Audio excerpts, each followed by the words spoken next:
Good morning, girls and boys. Buenos días, estudiantes. Happy Monday. I hope you all have a great start to your week.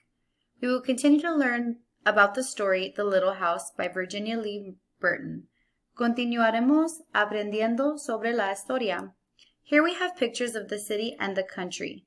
Aquí tenemos fotos de la ciudad y el país.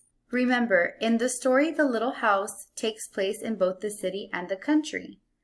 La historia pasa en la ciudad y en el país. Now I'm going to read the question.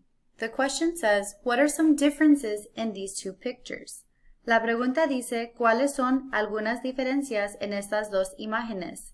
Les voy a enseñar. I'm going to show you the differences. The city has tall buildings. The country does not. La ciudad tiene edificios altos que el país no tiene. The country has a lot of grass. The city does not. El país tiene mucha hierba. La ciudad no. In the country, you can see more of the sky. In the city, you see some of the sky.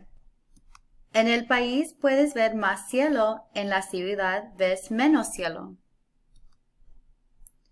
Now we're going to review the assignment for today. Esa es la página para hoy. Starting with the Wit Wisdom handouts packet, primero el paquete que dice handouts.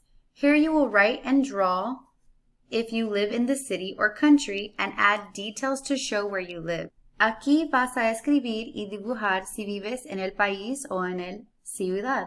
Vas a agregar detalles de donde vives. If you have any questions, please feel free to reach out. I hope you all have a great day. Bye.